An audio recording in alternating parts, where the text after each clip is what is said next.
नमस्कार दोस्तों, finance family में आपका स्वागत है। आज हम इस वीडियो के माध्यम से आपको ये समझाने की कोशिश करेंगे शेयर मार्केट का कंप्लीट रोड मैप क्या है। शेयर मार्केट में आने से पहले हमें किन किन चीजों को ध्यान रखना है, किन चीजों को सही से समझना है ताकि हमें आगे चल के कोई दिक्कत ना हो। इसमें हम समझेंगे एनएससी क्या होता है, बीएससी क्या होता है और इसमें शेयर्स क्या होते हैं, इन्वेस्टिंग और ट्रेडिंग में क्या डिफरेंस है। तो ये सारी चीजें हम इस वीडियो के माध्यम से समझेंगे। तो आप देर न करते हुए हम चलेंगे अपने वीडियो पे। अगर वीडियो पसंद आए तो एक लाइक जरूर दे दीजिएगा। चलिए पहले हम बात करते हैं कि शेयर मार्केट होता क्या है।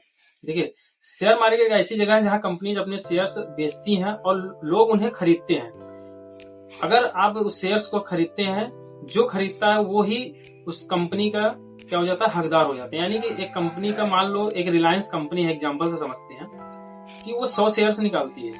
अब 100 शेयर्स निकालने के बाद अगर उसमें हम मान लीजिए कोई भी पर्सन अगर एक भी शेयर खरीदता है, यानी कि रिलायंस कंपनी के एक शेयर का वो मालिक बन गया। आप सिंपल समझिए कि यानी कि एक शेयर खरीदें तो आप एक ही क्या होता है, बीएससी क्या होता है। देखिए, हमारे इंडिया में दो बड़े एक्सचेंज हैं, जो कि है एक एनएससी है और एक बीएससी है, यानी कि नेशनल स्टॉक एक्सचेंज और बॉम्बे स्टॉक एक्सचेंज। इनका एक इंडेक्स होता है, आपको भी पता है। इंडेक्स का मतलब ये होता है कि ये डोमिनेंस करते हैं कि मार्केट आज ऊपर जा रहा है या नीचे जा रहा है। आपको इसी से पता लगता है कि मार्केट ऊपर गया या नीचे गया। तो निफ्टी का होता है, यानी एनएससी का होता है निफ्टी, यानी कि निफ्टी में 50 कंपनियां होती हैं। अगर आपको ये जानना है कि आज शेयर मार्केट ऊपर जा रहा है कि नीचे जा रहा है, इन्हीं से ये पता चलता है कि ऊपर है या नीचे। अगर ये रेड में है, यानी निफ्टी 50 का जो इंडेक्स है एनएससी का, अगर वो नीचे है यानी रेड में है, तो यानी कि आज आपको ये पता चल जाएगा कि आज मार्केट गिर रहा है। बॉम्बे स्टॉक एक्सचेंज होता है, बॉम्बे स्टॉक एक्सचेंज का होता है सेंसेक्स। हम समझते हैं इसमें शेयर्स क्या होते हैं। देखिए, शेयर्स कंपनी का एक छोटा सा हिस्सा होता है। कंपनी प्रॉफिट करे तो शेयर ऊपर जाता है, अगर कंपनी घाटा करती है तो आपने देखा होगा कि शेयर प्राइस गिरता है। उसमें कई पैरामीटर्स हैं, वो आपको चेक करने पड़ेंगे कि शेयर ऊपर नीचे क्यों होते हैं। इसमें कई रीजंस हो सकते हैं। हो सकता है उसका प्रमोटर ठीक नहीं है, या प्रमोटर ने अपना स्टेक सेल कर दिया, यानी कि अपनी हिस्सेदारी बेच रहे हैं ज्यादा, तब भी शेयर गिरता है। या तो शेयर कंपनी में का प्रॉफिट सही नहीं आ रहा है, या तो मार्जिन कम हो रहा है। ये सारी चीजें बहुत फंडामेंटल में आ जाता है। वो सारी चीजें अगर आप कहेंगे तो मैं नेक्स्ट वीडियो में बना सकता हूँ। तो ये सारी चीजें हैं, यानी कि आप ये समझ गए होंगे। एक छोटा सा हिस्सा होता है शेयर्स, जो हम लोग खरीदते और बेचते रहते हैं। पार्ट 4 में हम समझेंगे ट्रेडिंग और इन्वेस्टिंग में अंतर क्या है। देखिए, ट्रेडिंग होता है कि आज हमने खरीदा, आज ही हमने बेचा या एक दो दिन में बेच दिया, तो उसको बोलते हैं हम ट्रेडिंग। यानी कि शॉर्ट टर्म के लिए जो हम यूज करते हैं, शेयर्स खरीदते हैं और बेचते हैं शॉर्ट टर्म के लिए, वो होता है हमारा ट्रेडिंग। ट्रेडिंग में बहुत सारी चीजें आपको ध्यान रखना पड़ता है, मार्केट को देखना पड़ता है, आपको मेहनत बहुत लगती है। आपको कभी प्रॉफिट होगा, कभी मुनाफा नहीं होगा, यानी कि घाटा हो जाएगा। ये सारी चीजें आपके साथ होती रहेंगी ट्रेडिंग में। लेकिन इन्वेस्टिंग में क्या होता है कि अगर आप अच्छी कंपनी को अपने रिसर्च किया, अपने फंडामेंटल चेक किया, सब कुछ चेक किया, अगर कंपनी अच्छी है, अगर आप उसमें पैसा डालते हैं तो वो लॉन्ग टर्म में, यानी कि आपका विजन होना चाहिए 3 साल, 5 साल या 10 साल। अगर इससे कम है तो आप इसमें सक्सेस आपको नहीं मिलेगा, यानी कि कंपाउंडिंग का आपको असर नहीं दिखेगा। जब भी दिखता है वो 3 साल से ऊपर ही दिखेगा कि कंपाउंडिंग हो रहा है हमारा पैसा। यानी कि लॉन्ग टर्म के लिए आपको अगर इन्वेस्ट करना है तो वो इन्वेस्टिंग में ही आपको मिल सकता है। शॉर्ट टर्म के लिए अगर आप प्रॉफिट या लॉस करना चाहते हैं तो आपको ट्रेडिंग करनी होगी। तो ट्रेडिंग अक्सर आपको क्या होता है, घाटा ही होता है।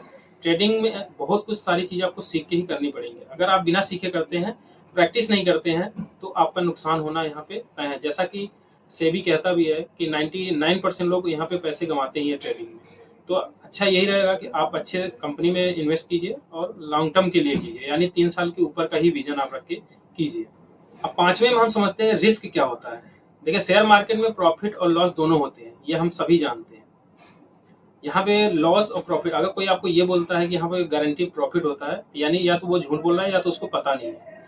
तो आप इन सब चीजों को अफवाहों में मत लीजिएगा। ये जब भी होते हैं यहाँ पे लॉस और प्रॉफिट दोनों होते हैं। अगर आप देखिए, कोई भी आप कर्ज लेके इसमें इन्वेस्टिंग भी मत कीजिए और ना तो आप ये ट्रेडिंग कीजिए। अगर आपके पास पैसे बच रहे हैं तो ही आप इन्वेस्ट कीजिए। अब हम समझेंगे छठे पार्ट में कि डीमेट क्या होता है और क्यों जरूरी है।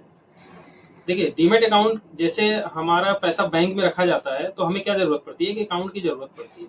यानी कि जिस तरीके से पैसे को रखने के लिए सेफ तरीके से हमें एक अकाउंट की जरूरत पड़ती है, सेम यहाँ पे भी डीमैट अकाउंट में आपके शेयर्स सेफ रखे जाते हैं। अगर आपका डीमैट अकाउंट नहीं होगा तो आप शेयर्स खरीद के रखेंगे कहाँ पे?